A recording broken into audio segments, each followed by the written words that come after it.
What's going on, guys? Hey, welcome back to season 2 of the L3 Perspective.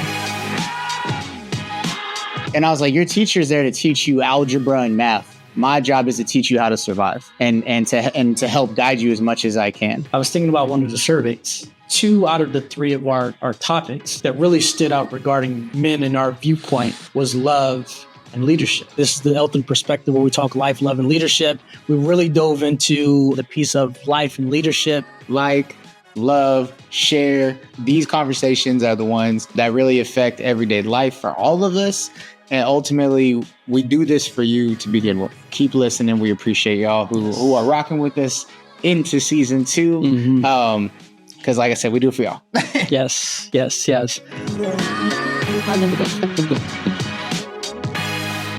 What's going on, guys? Welcome back to the L3 Perspective, where we talk about life, love, and leadership, 3 very important elements to life. I'm excited about today's guest. I'm excited about our conversation that we're about to have. And we just want to thank you for tuning in again. Thank you for your support as we continue to move forward and build off of this foundation. Cam? Hey, what's up, guys? So, as you already know, before we start, like, love, share, subscribe, tell us what you like, tell us what you don't like. Ultimately, we do it for you. So, if you don't tell us what's working or maybe what's not working, then we can't make those pivots to make it a more enjoyable show for you. But today, we have Kimberly Arnold. So, me and Kim became acquainted. So, first of all, Kim or Kimberly? Kimberly. Okay, I figured. Sorry. Everything says Kimberly, and I've done that until now. So, Kimberly and I became acquainted because we are both members of what's called the Outlier Group, or the Outlier Project, sorry. And so, TOP, as we call it, TOP. And this is the group I told you about, G, where, it's like entrepreneurs, business owners, writers, whatever. And we're all just there to like get better. And they do like those virtual calls. Like we had Rudy on there, like the legit Rudy from Notre Dame. Nice. Remember the book I talked about too? What is it? The Energy Train? Energy Bus. Energy Bus. Yes. So we had the author of that book on there a couple, I think 2 months ago. And so just a group where like people are really just trying to like better themselves. And Kimberly reached out after we were on a call together. We hopped on a Zoom, and I was like, man, we got to have her on after I heard her story. And now we've learned even more just sitting here. So I'm excited. Yeah. So you all, Kimberly Arnold. Yes. Welcome. We're excited to have you. Yeah, thank you. So tell them about yourself. Well, no. It all started. I'm at a really interesting inflection point in my life where I get to bring together my 30 plus years of working in a range of different corporate settings and learning about all the stuff that was super painful about that. Yeah. And now integrating that with 15 years of body-based practices that help us find our sense of calm when we're a little woo out there. And yeah, so that's what I'm doing, is really helping people come back to their own sense of calm and confidence and connection when they're under pressure. Right. I hope that our listeners or watchers or viewers are actually pulling up a notebook right now. Just small talking with you a little bit ago. There were so many practical principles that you laid out, and I'm excited to get into some of those today.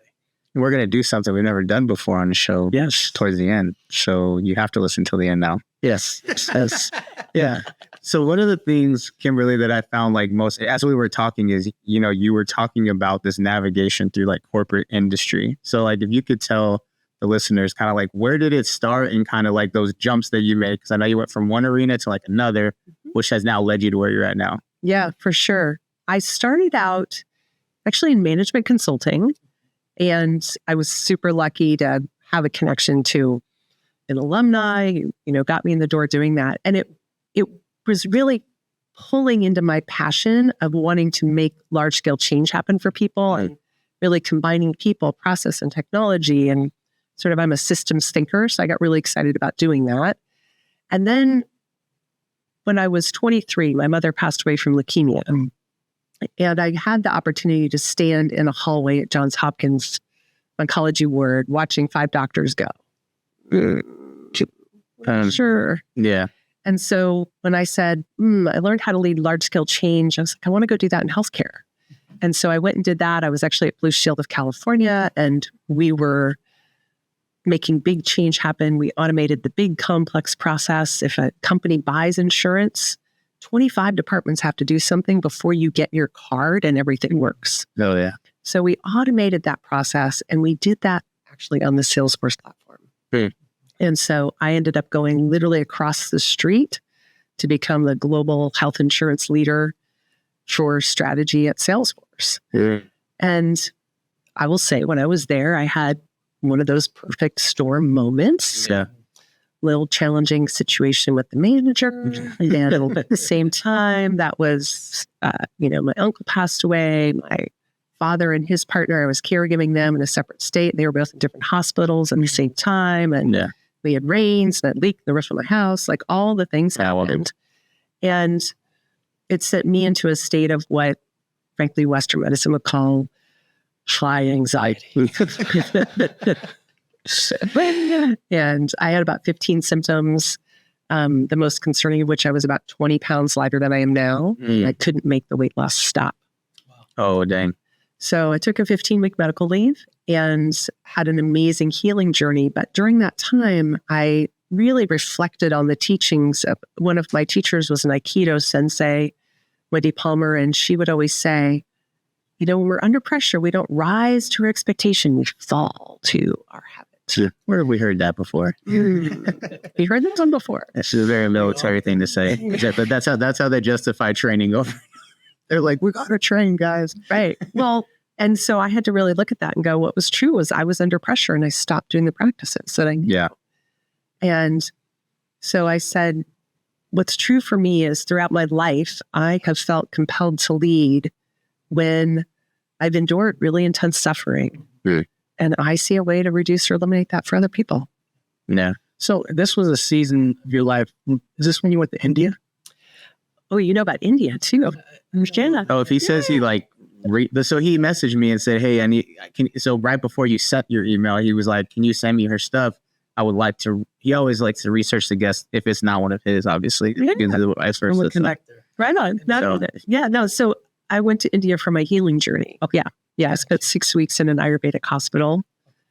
And wow, that feels really potent to say that because I just took my housemate to the airport 2 days ago, and he is currently undergoing treatments for a really challenging situation. So what is Ayurveda? We'll just send him a little absolute prayer. That's cool. Thank you. Yes. Yeah. What is Ayurveda? Ayurveda is a whole form. I mean, it's really a whole holistic philosophy of how to live your life, but it's, I don't know, over 5,000 years old, based in kind of the Hindu culture. Yeah. It's a holistic way of paying attention to, I mean, literally everything from how you eat to how you spend your time. Mm-hmm. And it's really balancing 3 kind of energy systems in the body. Okay. And what I'll say was amazing to me was, in our Western medicine view, frankly, what they're looking for is the ICD-10 code. I get paid for these 6 things. Correct. So you fit one of these 6 or I can't help you. I mean, with all due respect, because I know it's really complicated. And this orientation is one which is we're tracking these energy balances in your body, and they have treatments that know how to rebalance them. Yeah. So literally I had 6 symptoms that were all heat related. And over a week I did the treatment that would help take excess heat out of my body. And those symptoms resolved overnight. Wow. Oh man. It was very cool. Yeah. So during your time over there in India, what was one of the maybe best or memorable experiences that you had? You gonna make sure compact the whole thing? It's good. Actually, so one of the things that was amazing about that journey was very few people spoke any English. Yeah. And realistically, I was in a place that was like a third world youth hostel. I couldn't go very far, particularly as a single woman. You can't go anywhere without being escorted. Yeah. I was allowed to take about a 7-minute walk around the campus where I was. Yeah. So I would go over to the canteen and I would be in the kitchen. And these ladies are mostly, kitchen. That's a very loose term. Yeah. We literally are like sitting on the ground and they're teaching me how to make roti. And we would just laugh and, I would try to do it and it'd be a mess. And, so I really, I would say there were a few students who were kind of my sponsors who really befriended me. And one of them actually painted, now that you say this, it's like, I can think of all these things. One of them painted me a beautiful picture that I brought home that she made for me. But I also just really remember connecting with the kitchen staff and knowing there was a sign up in the kitchen that basically was like, food is the medicine. Yeah. Like what you feed your body determines it all. And so there was just a really part of getting close to them about that. Nice. Recently, so my wife is very holistic. So she's kind of the one, as we've been together, she's kind of brought a lot of those things to my attention. We hear about them, but you have to have someone who's like really kind of helping you do it. And right now, allergies apparently are just like crazy for everybody. Like, I don't know what it is about this year, but like my son's going through it, my wife's going through it, her boss is going through it. And so one of the things that she's doing right now is actually fasting to help like her body kind of hit the refresh mode and things of that nature. And so those are things that we don't talk about enough. And there's actually a special on Netflix right now called Hacking the Body. And it's all about the microbials in our body and how, like you said, the way that we eat is really how our body is going to operate, creating cancers or other conditions because we're not feeding our guts correctly. Like 70% of our hormones live in our gut. And if we're not feeding it correctly, then things get haywired. At the same time, and we may go there, the way we physically hold our body influences the hormones too. Yep. And so that's the area that I've been a little more focused in. Oh, yeah, your mindset. Yeah. Well, the physical hormones change. Yeah. So if you want to play? Let's play. Okay. You guys ready? All right, never mind. You have to wait till the end. There'll be a better one at the end. So now you have to stay. No, there's more to go. There's more to go. But let's just play. So take a moment and just make a fist and notice where's all the tightness that just shows up just when you make the fist. Mm-hmm. And how did that impact your breath? Did you notice a change in your breath? Just when you made that tightness. I think I paused. We paused. Yeah. Is in my back. Yeah. Yeah, it's in your back. Like I feel it all up in my collarbones, all this stuff. Now, on the exhale, open your hands. And how did that shift things? My hands got cold. Your hands got cold. So like a release of energy. Like a release of energy. Yeah. So when we constrict our muscles, we're creating more cortisol, adrenaline, stress. Extending, more confidence, more relaxation. Yeah, That's good, right? Yeah. Yeah.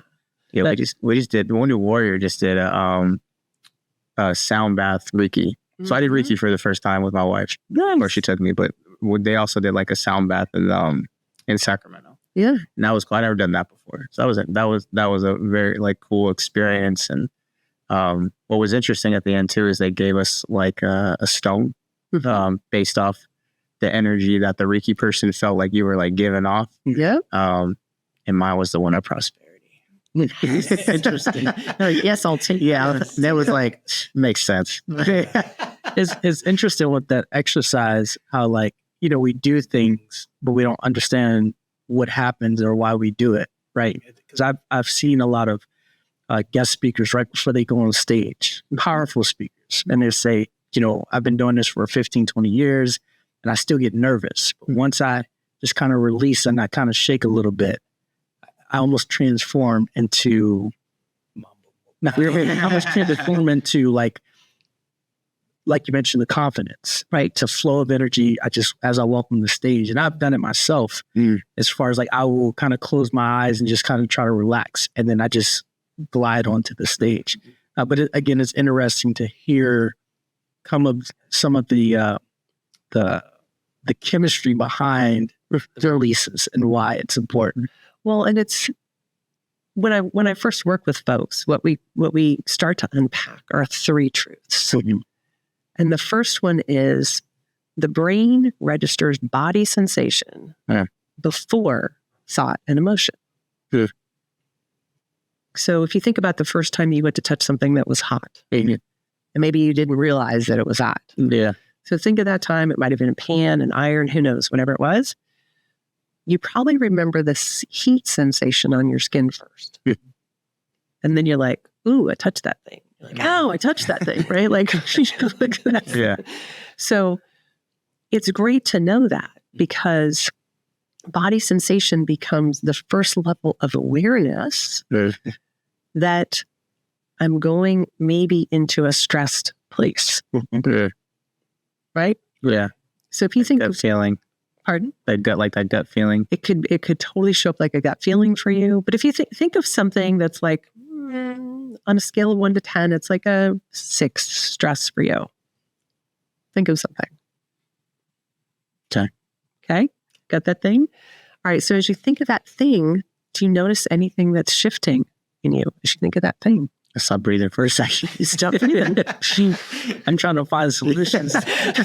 Right. Yeah. So we immediately go to like whatever our kind of compensation strategies are.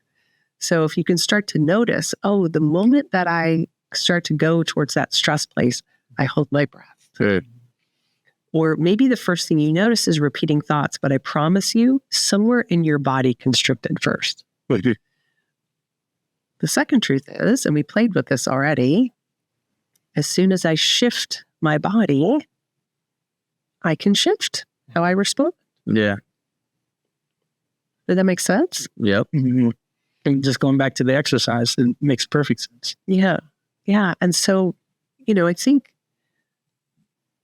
I just did a talk to about 85 folks yesterday online, and they're all in a, big company, working stressed out, and wide range of age.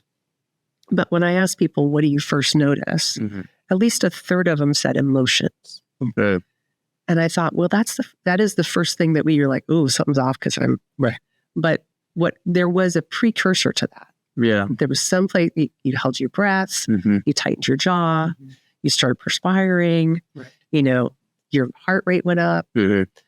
You had a sense. Somebody said cold hands. Like you might have a change of temperature. Yeah. So there's this thing of like, okay, can I start figuring out what that is? Yeah. Because then when that thing happens, I can go, oh, I could just single them on my side. Like I could do something to like relax a little. Yes. Well, why is that? As I know we were talking prior to recording a little bit about leaders or leadership. But from that perspective or just holistically, why is that important for people to recognize or understand? Yeah. So how many of y'all have ever had that experience of like, well, look out, he's having a bad day? No, it'd be like that. I told him the other day, I wasn't having a very good day the other day, and we were supposed to do something, and I messaged him. I said, I'm not in the right space. I gotta take pause for his schedule. Yeah. It's all good. Right on. No, for sure. And so the reality is the mood of the leader is the mood of the room. Right. Yeah. And I can't tell you how many leaders I've spoken to. They're like, I'm feeling stressed, but it's cool. My people are good. Yeah. And I go, dude, if you're feeling stressed, your people are feeling your stress. For sure. And then the moment that people feel the stress, they're going to react, in the way that they have been conditioned to react. And by the way, we learn that conditioning from really young, not so skillful. For sure. Necessary, but not so skillful. And so there's a whole part, I think, of leadership. And we talk about it in the context of being, building your emotional intelligence or building psychological safety. All of that's going to come from, do I feel safe in my skin? Yeah. Right.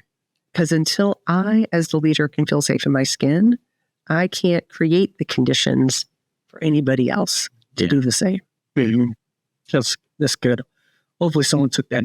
It's a whether leader, whether parent. We're trying to train you how to talk to the mic. Yeah, I like space. I don't like this in your face.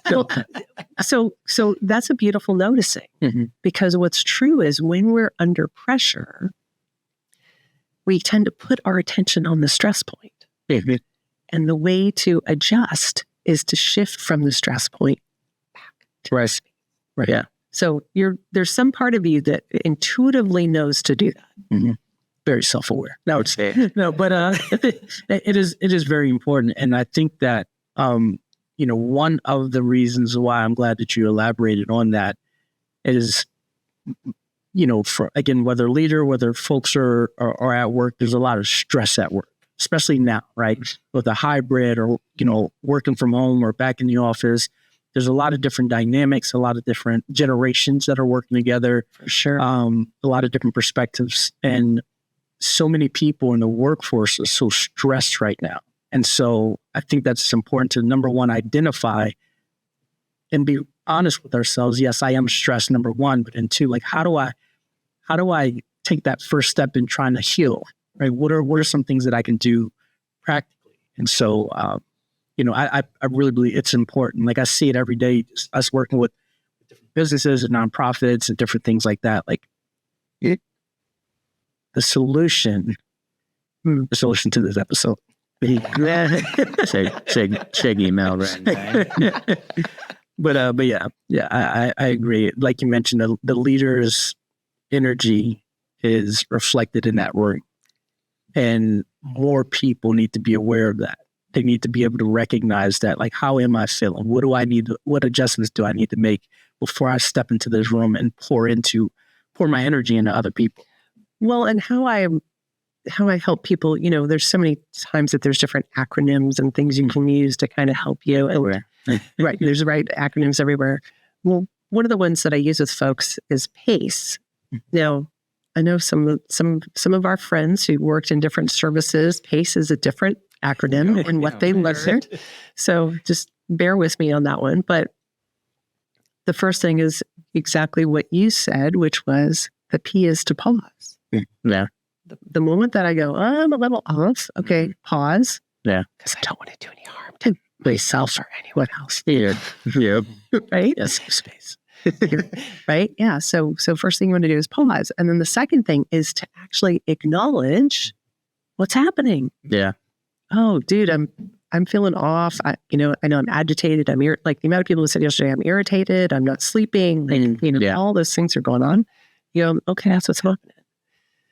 The C is to center. Okay. Right? And there's lots of ways you can do that. It could make a difference even if if you're really in your head, you could go, put attention on your feet. Like right now, just put attention on your feet, uncross your legs, press into the ground. And you're like, okay, that immediately shifts everything. I just go, oh, okay. So lots of ways to center. After I pause and I acknowledge and I center, I'm ready to engage.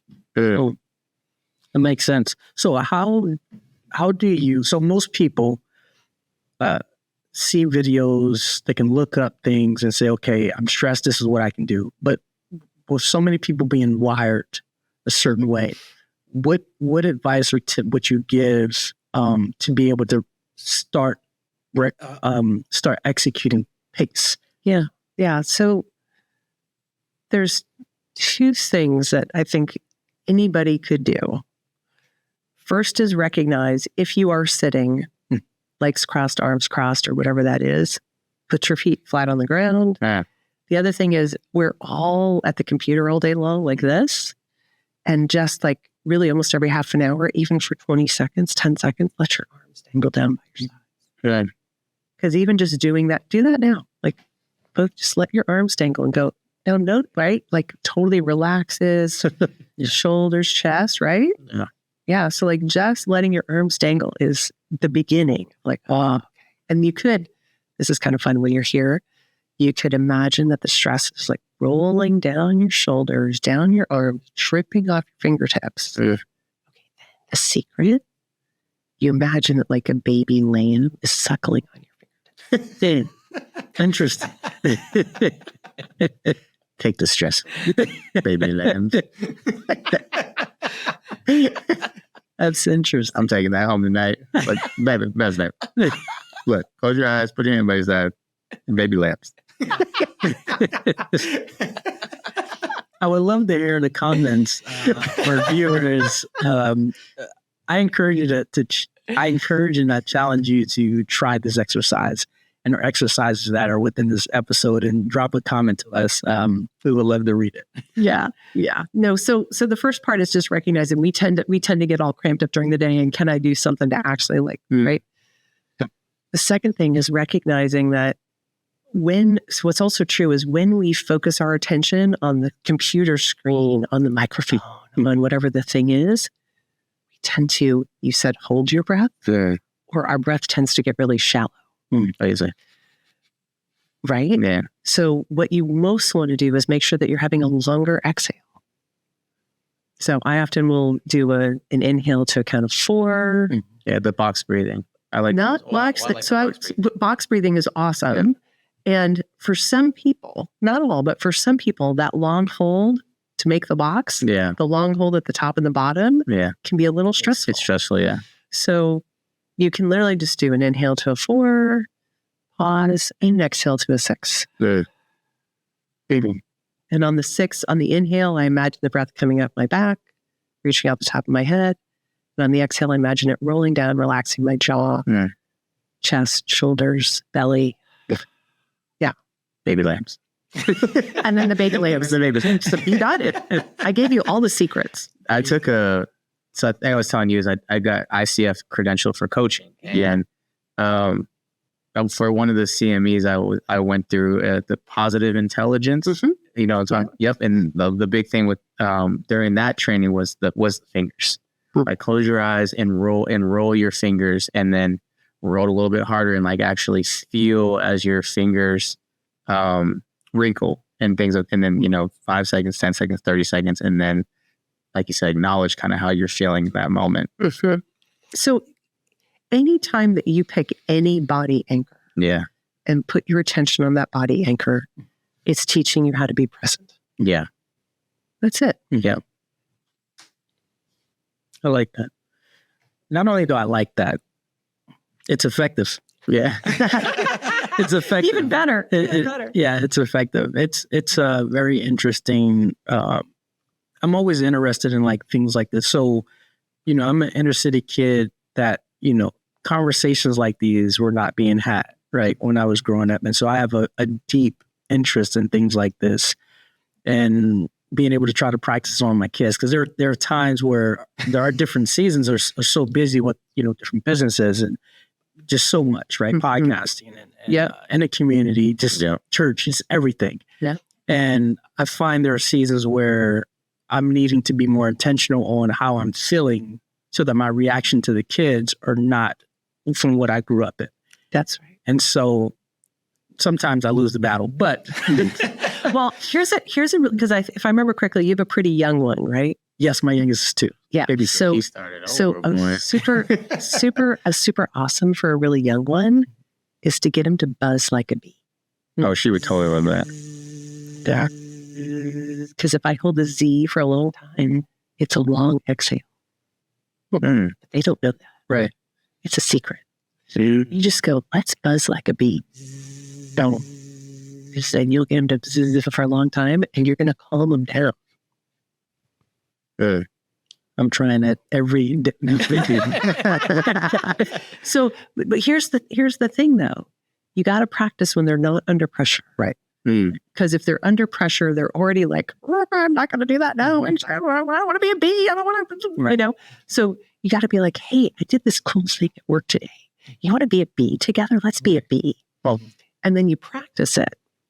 So that in the moment that they're like feeling upset, experience buzz like a bee. Right. And they already know like what that means and they've practiced it, because there's this other thing of like, when I'm really upset, I'm also more likely to have a sense of separation. I don't feel safe, and I don't know that you're safe, and I don't know if you're like that's our natural thing. Right. But, you could even in the moment, like grab their hand and just be like, let's buzz like a bee. That makes sense because it's like you're taking them back to that safe space. Exactly. Which I grew up in a neighborhood that was safer, but I grew up with really noticeable, you asked me the question before about Kim versus Kimberly. Yeah. I grew up with really noticeable crossed eyes. So cross-eyed Kim was the regular. Got it. So I spent my childhood like preparing myself, protecting myself from what was going to feel like the 2x4 that was going to hit me in the head as soon as the kids came up and started teasing me about not looking like everybody. So, and I'm sorry, I don't want to ask all the questions. Very interesting.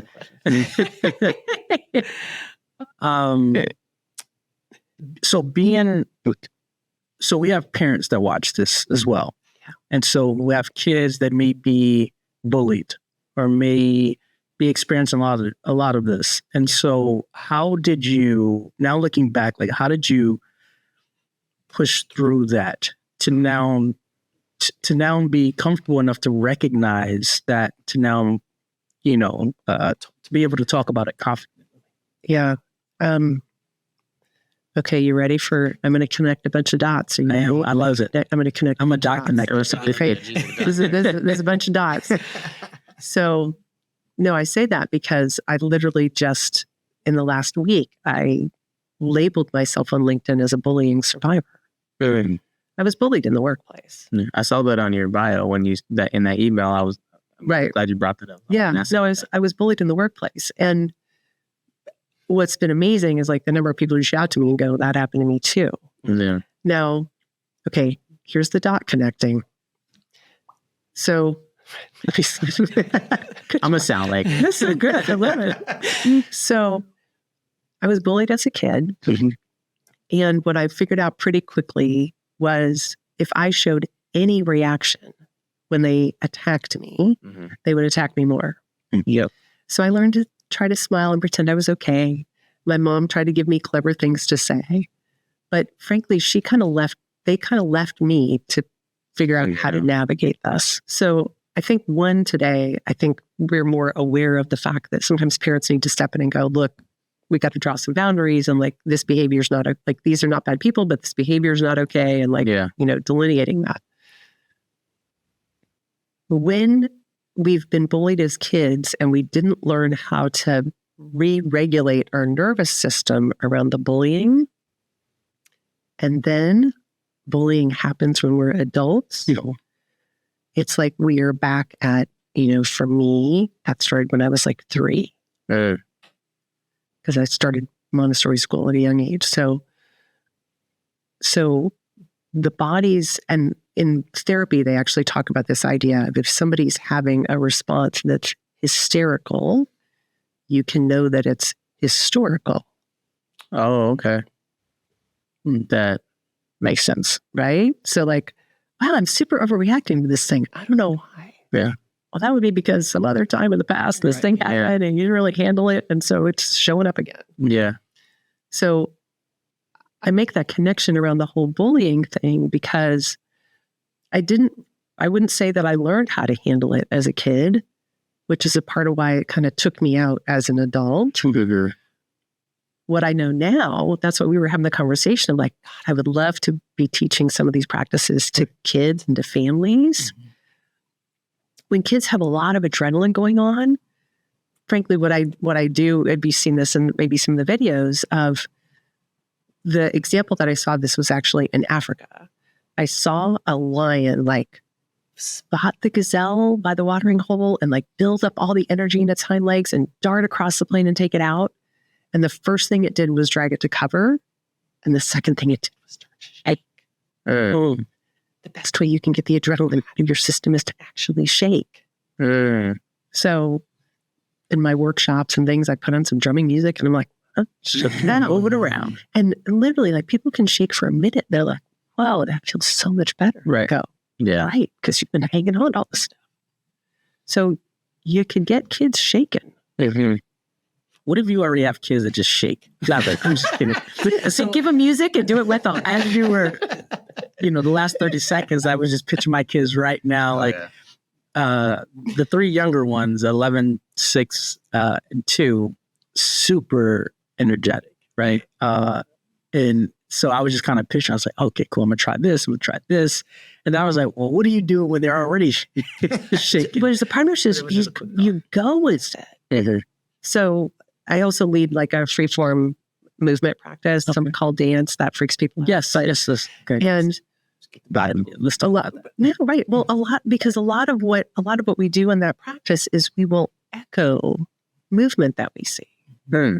So I was saying before, I just led a group of like 25 in this threshold experience. And there were definitely people who were not comfortable, but when you get people imagining and playing in their bodies, they could start to echo each other's movements.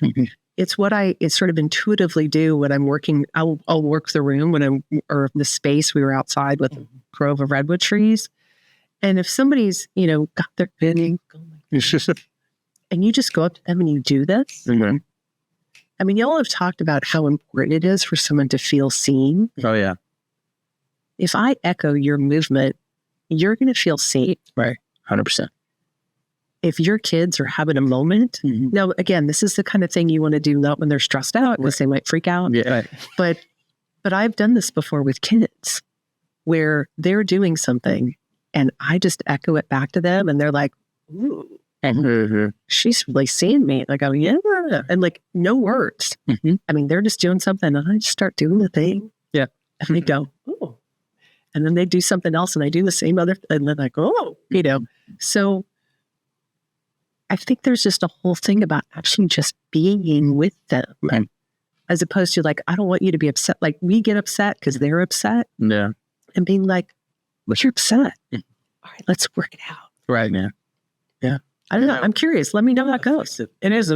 I know for sure it's effective because as you were saying that, I thought about just 2 nights ago, the kids were in the living room area, just kind of like dancing, being silly. And like, I just came and I was just dancing and being silly. And it was like, they felt that I seen them. That's right. And the energy was just duplicated, right? And so it shifted the energy in the house. That's right. Right, because the leader in the home shifted their energy. It makes perfect sense. It's can be challenging to do, again, when you're wired a certain way. But well, so I mean, one of the things I've been doing, and we did this right when you came on. Didn't I have music playing when you came on? Yeah. So I've been doing that. When I join a meeting with somebody for the first time on Zoom, I play a song when they come in. And people are immediately like, this got a soundtrack. Yeah. And so that could just be another thing that you do. Have a time in the day that y'all dance to a song. Right. And just make it a part of what you do. Because, and then like encourage them to get silly and just kind of shake out, Like when I had people shake yesterday, something like, that is more movement than I've done in my body in a long time. And I was like, okay. All right. Friday mornings. So we play like a Friday song. So we always do that. So this morning, Arrow was like, can we play it on all the speakers in the house? And I was like, yeah, sure. I like parked it out there. We're just like dancing through the house. Yeah. I was like, yeah, that's what we do, man. They're like, why don't we do this more? Because we were doing it a lot and then it like slowed down. And I was like, we can do it every Friday. Like I like doing it every Friday. Yeah. I know. Yeah. I'm in such a season of being very intentional about the focus on family and focus on the energy within the home and the peace. And I definitely want to talk about peace a little bit. But before we do that, like that's a season that I'm in, right? Because I'm having more time, or I'm creating more time where I'm reflecting on why did I always react that way? Or why do I react that way? Or why, like I'm trying to connect those dots that go probably far beyond my existence. And because I've found that there are certain behaviors that I have that I'm doing that's impacting the kids. And, me saying, I hope that when I pass this baton on to them, this foundation, hopefully they don't have as many holes in the foundation that I do. I help them kind of plug some of those holes. They'll find some other ones, don't worry. Right, for sure. But, some of those, so for example, while my mom, who was single, and was very busy working 2-3 jobs, right? Some of the discipline was spankings and yelling and different things like that. And so we've created a space where that's not something that we want in our home, right? Let alone for them to now, hey, grandpa did it, dad did it, and now we're continuing on, and they're trying to figure out, right? I'm trying to break some of those curses down. And so to tie it into peace, because with the intention being on peace, I understand the value of it and the importance of it, and we want to create that daily peace in our home. Now, with that said, I'm going to give you a tip from my mom. Okay. So I have an older brother. He's 5.5 years older than I am. And I think when maybe I was about 6, we came home and there was a poster board at the top of the stairs. And it said, "Mom is on strike until the following is done." She's not taking you anywhere. She's not making your meals, like whatever the things were. Like there were things like Mom is not doing these things until, and then she listed out the things that had to get done. Boundaries. Yeah. Super boundaries. Yeah. So I think or I remember there's a whole other conversation. Well, some other time we'll pick that up. My mother actually she wrote a parenting column. She was a marriage and family counselor and wrote a parenting column. And this was her sort of area of focus. But even at a young age, she would have a thing about, we put things away. And if you don't put it away, it will get put away. Mm-hmm. And it may get put away somewhere else for a while. Yeah. Until there's some way that so there was just a lot of emphasis on agency. Yeah. Being responsible for yourself. And then I think what you're speaking to is also being responsible for the impact that your behavior has on the rest of the family. Right. Yeah. Yeah. My oldest son, he likes to terrorize his younger sister is the word I like to say. I was the younger sister terrorized. So, and I find myself explaining to him a lot is like, just because you think it's funny, she obviously does not.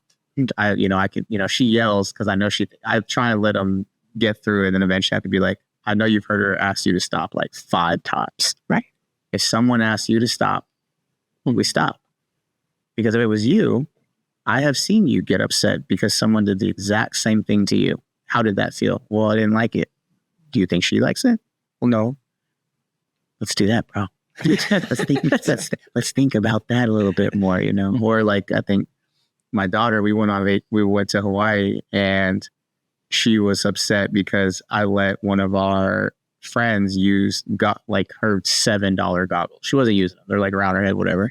And she I have never seen a child throw a fit on the beach of Hawaii, but I told, I sat. Dude, you're in Hawaii. What's the problem? And I sat with her for a second. I said, what makes you upset? She said, well, I don't want to give it to me. And I was like, I understand that, but you are using it.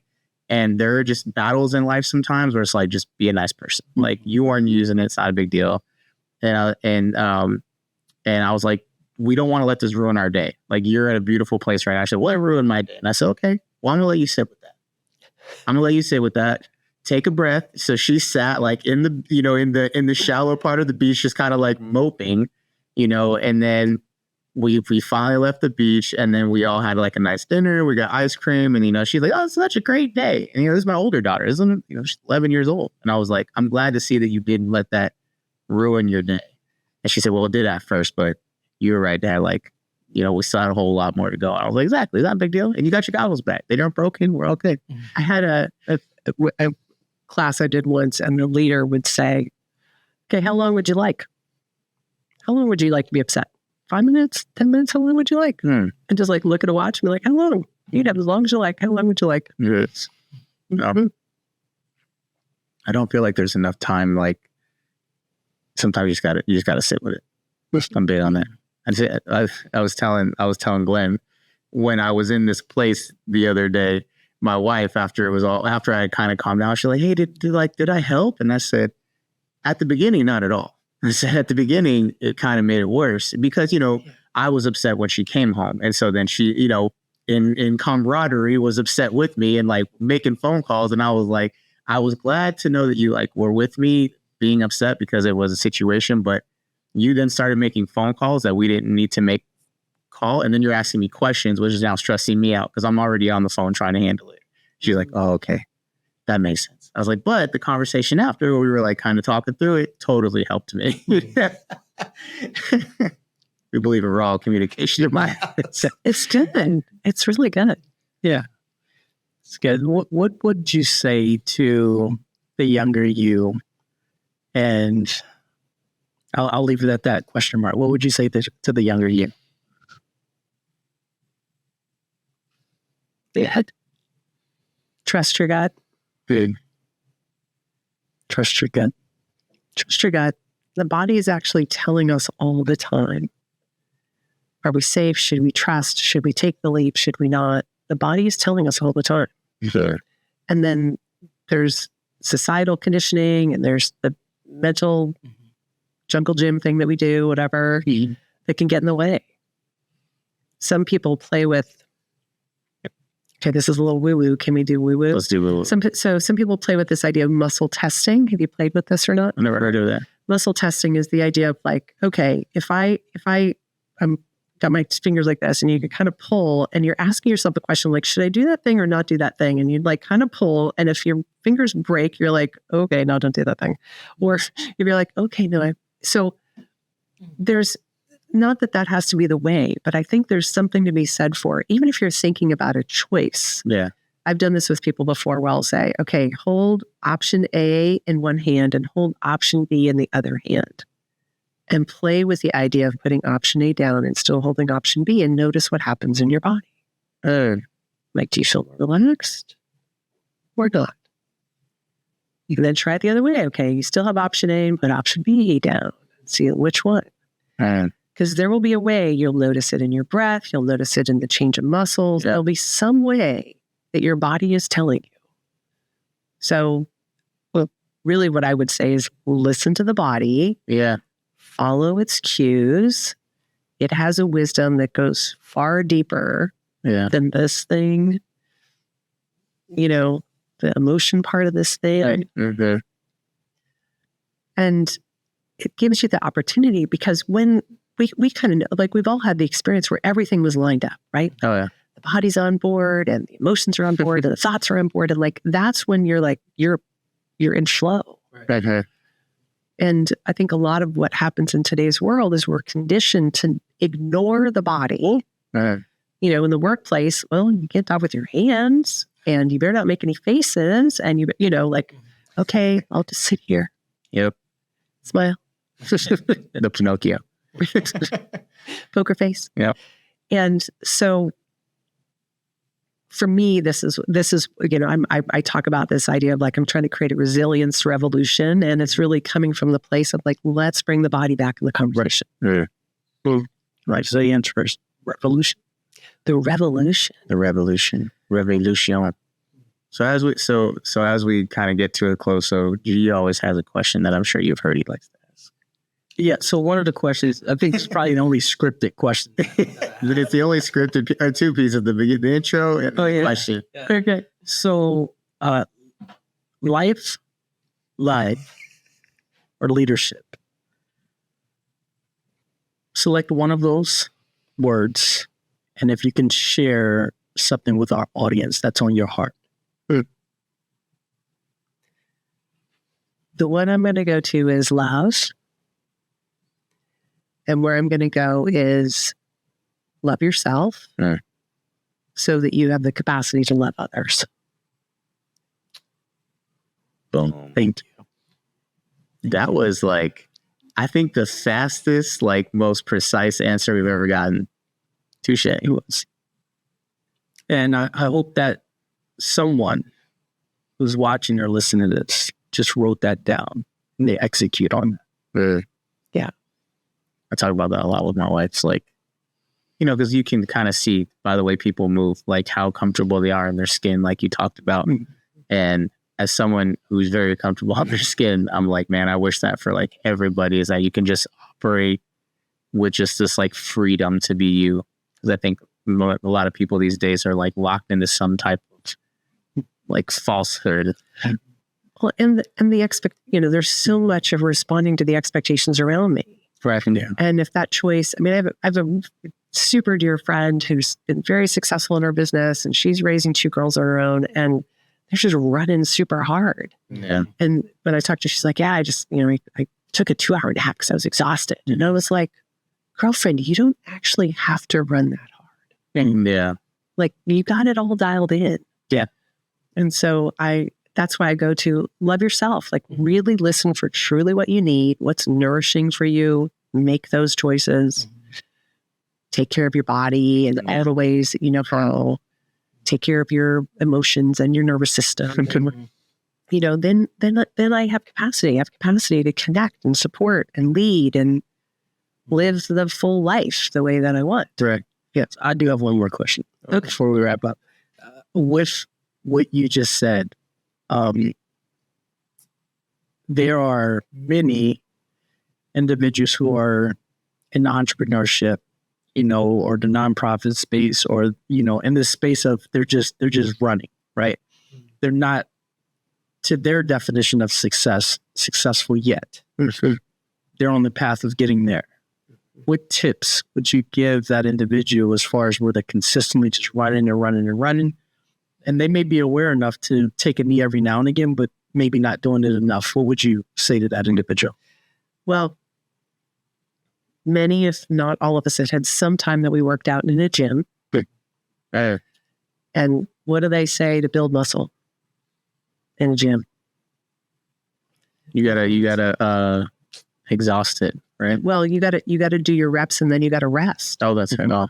You gotta do your reps and you gotta rest. Mm-hmm. And the reality is, as you do the reps and you rest, the body goes through its recover, and then you're ready for the next. And if instead I push so hard that I've burned it out, well, now even my capacity to recover starts to diminish. So ultimately, it's fascinating. One of the movement practices I do is Feldenkrais, which is like, the majority of the world would not have the patience for this practice. We literally, we lay on the floor, and she's like, turn your head to one side. Because super, super slow. Super slow. But what I love about it is she'll be like, okay, don't go all the way to your edge. Stop before you get to your edge. That's right. And the more you learn how to go to your edge and not beyond it, means that over time, it's like a swinging pendulum. Over time, those edges get wider and further apart because you're building your capacity. Yeah. So there's really this, what I will say to you, because I am an entrepreneur, I'm riding the roller coaster with y'all. I mean, I feel it. Right. Take breaks. 30 seconds. Let your arms dangle down by your side. Take an extra long exhale. Do that in between every meeting, before you get on the next call. Yeah. It will make a difference. It doesn't take a lot of time. It takes the reps. It doesn't take a lot of time. It takes the reps. I can dig it. T-shirt, please. No, thank you. We'll give you the rights to that one. Yeah. Awesome. Oh, yeah, actually, that'd be pretty good. It doesn't take much time. It takes the reps. Oh, I like it. Yes. Okay. Yes. That might be what the name of this episode is. Yes. So as we about to wrap, we always like to make sure we give the guests an opportunity to tell people where to find them. Yeah. We appreciate your time. For sure. So tell the guests where they can find you, any events you have coming up. Yeah. Awesome. How to connect with you. All right. Beautiful. I don't know. Well, yes. So I think in the show notes, we'll put a link to my link tree. We'll have a whole. So off of Linktree, you can find everything about me, everything from meeting with me to, I do have a YouTube channel called Somatic Leadership. I am also currently have a video series, which is free for caregivers, stress release for caregivers. Okay. That link is on the Linktree. I'm active on LinkedIn. I post a little practice every Monday. Yep. And I'm always giving a free public workshop about every 6 weeks. Okay. So all of that is on my Linktree. Nice. I love it. Yeah. Solano County, Northern California, Bay Area. Make sure you go follow Kimberly. Kimberly, it's such a pleasure to meet you. I definitely want to connect with you more. And And thank you for everything that you do in the community, in the business world, and developing leaders, developing people, and providing them practical principles that they can actually do, even if it just takes 30 seconds. So thank you. Yep. And as we ended up, talk about the reps, you guys, and the reps. So like, love, share, tell us what you like, tell us what you don't like. As always, we appreciate you guys' time. Kimberly Arnold, we appreciate you joining us, and we will see you guys later. Thanks. What's going on, guys? Hey, welcome back to season 2 of the L3 Perspective. You know, life, love, and leadership is definitely the lens through which I see the world. So I am very grateful to be in an environment with like-minded individuals that are speaking the same language, that are talking the same talk. What I was telling G is I want to be a master of it, though. I want to study this art of speaking because, I'm good at it, but I want to be a master of it. There's a difference between when you're good at something and great at something. Yeah, Absolutely. like, love, share. These conversations are the ones that really affect everyday life for all of us. And ultimately, we do this for you to begin with. Keep listening. We appreciate y'all who are rocking with us into season 2. Because like I said, we do it for y'all.